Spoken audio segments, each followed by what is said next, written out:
अजय जी, आपसे समझना चाहेंगे सोने में आप किस तरह का ट्रेंड देख रहे हैं, क्योंकि हम देख रहे हैं कि ग्लोबल सेंटिमेंट तो वीक ही है और डॉलर इंडेक्स में तेजी बनी हुई है। हालांकि बीच में हल्की नरमी आई थी, लेकिन अभी भी 113-112 के आसपास ही कारोबार कर रहा है। तो गोइंग फॉरवर्ड सोने में किस तरह का ट्रेंड और किस तरह की चाल आप देख रहे हैं? नमस्कार भैया। डेफिनेटली देखेंगे तो पिछले हफ्ते से हमने काफी बड़ी वॉलिटिलिटी गोल्ड में आती हुई देखी। पिछले हफ्ते हमने देखा कि इन्फ्लेशन के नंबर आए, उसके बाद भी वॉलिटिलिटी बनी और साथ में हम देख रहे हैं कि ग्लोबल मार्केट में अनसर्टेनिटी बनी हुई। बट इसी बीच हम डॉलर इंडेक्स को देखते हैं तो 114 के ऊपर डॉलर इंडेक्स बिल्कुल सस्टेन नहीं कर पा रहा है। इनफैक्ट यूके से हमने जो नई अपडेट कल आती हुई देखी कि जो भी बिल्स पास हुए थे उसको रिवर्ट वापस किया गया है, जिसके बाद सोने में कल हमने वापस उछाल आते हुए देखा है। तो टाइमिंग मुझे लगता है प्राइजेस एक ब्रॉडर रेंज में अटक चुका है जो 50,000 से लेकर 51,200 के बीच में है। डोमेस्टिक मार्केट में दिवाली और धनतेरस फेस्टिवल है, फिजिकल डिमांड धीरे धीरे इंप्रूव हो रही है। तो मुझे लगता है कि मार्केट में लोअर लेवल से बाइंग वापस लौटते हुए दिखाई देगी।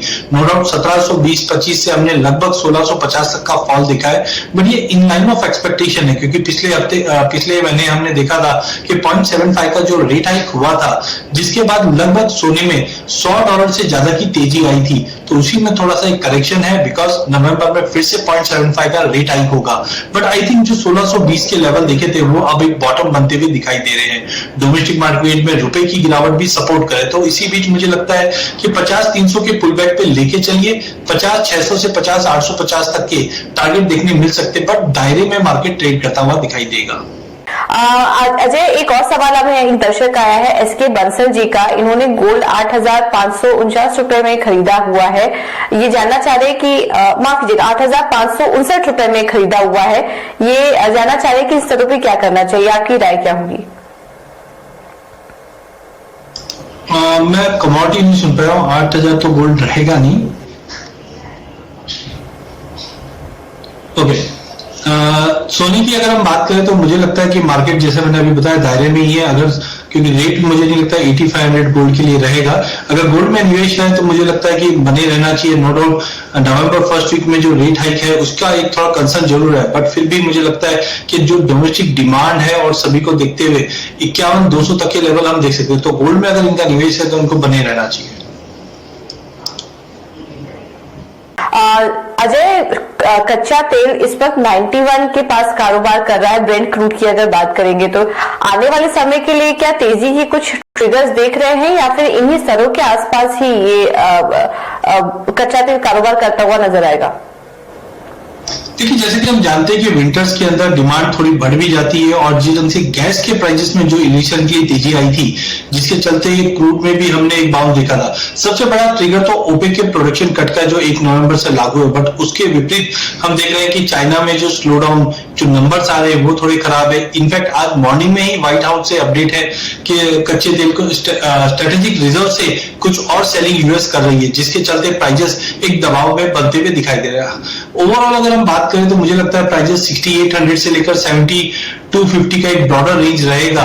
बट यूएस रीजन से इलेक्शन से पहले, क्योंकि मिड नवंबर में यूएस में सीनेट के इलेक्शन है और यहाँ पे सबसे बड़ा कंसर्न है वो है एनर्जी क्राइसिस। जिस ढंग से इन्फ्लेशन बढ़ा है वो एनर्जी की वजह से बढ़ा हुआ है। तो आई थिंक उनका काफी प्रेशर रहेगा कि कच्चे तेल के भाव को नीचे लाया जाए। उसी के तहत आज सुबह रिपोर्ट है कि स्ट्रेटेजिक रिजर्व से और कुछ कच्चे तेल का स्टॉक मार्केट में बेचा जाएगा, जिसके चलते दबाव बन सकता है। तो मुझे लगता है कि 7,050 के आसपास बेच के चलना चाहिए। 6850 का तो इमीडिएट टारगेट है, बट ओवरऑल ओपेक जब तक प्रोडक्शन कट पे लागू नहीं करता है, प्राइजेस में एक दबाव रह सकता है जो 6800 से 6850 तक का लेवल दिखा देगा।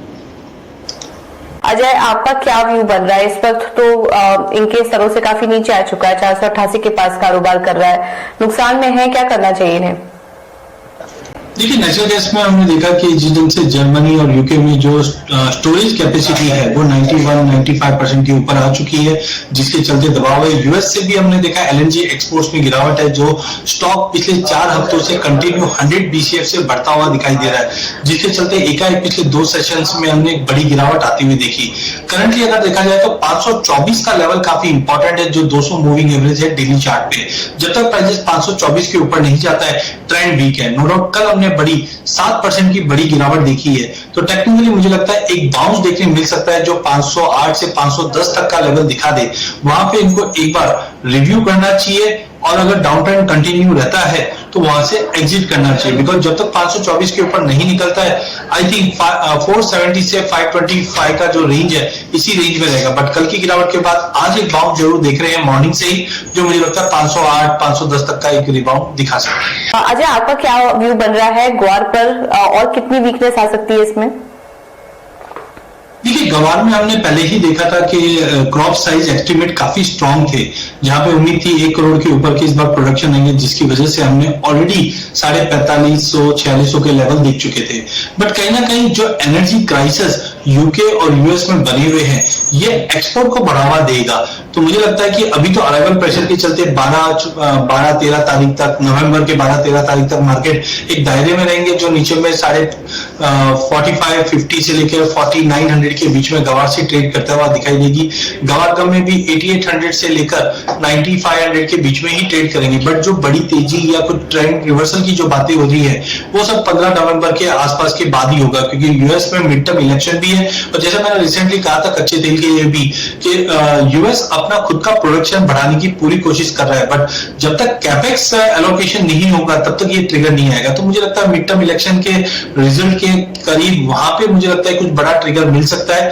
As of now 4600 is good to accumulate का मतलब आप 2-4 महीने के लिए व्यू बना के चलिए कि यहां से हमें लेके चलना है। बट हाँ, 15 नवंबर के बाद मुझे लगता है गवार में एक बड़ा बाइंग ट्रिगर क्रिएट हो सकता है जो अपसाइड रहेगा। But timing market sideway to negative रहेगा। बट 45-50 के नीचे गवार और 8800 के नीचे गवार जाता हुआ नहीं दिखाई देता।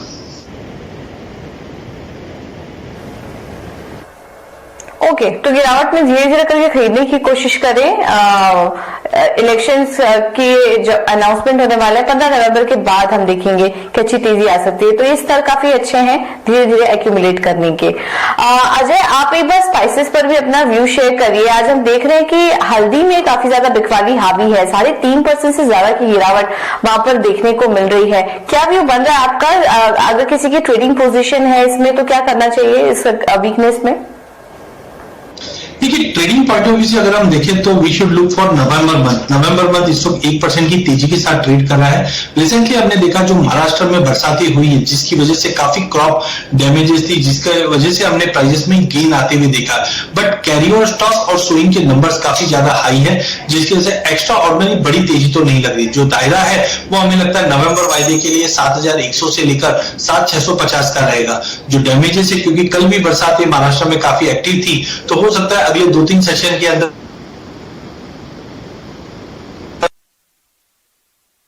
बट उसके बियॉन्ड प्राइसेस जाते हुए नहीं दिखाई देंगे। वहीं अगर जीरे की बात करें तो जीरे में भी हमने लगभग काफी अच्छा करेक्शन देखा है। कुछ जगह पे आगे के फ्यूचर्स अगर हम देखें तो 235 के करीब मार्केट फिजिकल में ट्रेड कर रहा है। मुझे लगता है कि मॉइस्चर लेवल ग्राउंड में काफी स्ट्रांग है, जिसकी वजह से स्विंग डिले हो सकती है जीरे और धनिये की। खास करके अगर जीरे की बात करें तो इसमें कॉम्पिटिशन गेहूं से, मस्टर्ड से काफी ज्यादा है, साथ में सौंफ, इसबगोल से। तो आई थिंक इस बार एरिया जीरे में कैसा रहेगा which will be most important. But carrier stock इतना ज्यादा खास नहीं है जो आगे इंटरनेशनल डिमांड और डोमेस्टिक डिमांड को सपोर्ट कर पाए। तो टाइमिंग मुझे लगता है जो बड़ी गिरावट है वो ये हफ्ते में रुकते हुए दिखाई देगी। 2-4 दिन का व्यू की अगर बात करें तो 24,200 तक के लेवल हमें जीरे में दिखते हैं, जबकि धनिया 11,000 का एक अच्छा स्ट्रॉन्ग बेस बना चुका है जो 11,550 के लिए लिया जा सकता है। दोनों ही कमोडिटी में स्विंग इंपॉर्टेंट है। और जिस ढंग से आज जो एमएसपी अनाउंस हुई है इसके बाद व्हीट, मस्टर्ड, इनमें फार्मर का रुझान ज्यादा आता हुआ दिखाई दे रहा है, जिसका एक कहीं ना कहीं सपोर्ट भी मिलेगा। और स्विंग डिले की वजह से जीरे धनिये में अगले हफ्ते से हमें एक अच्छी तेजी दिखाई देती है।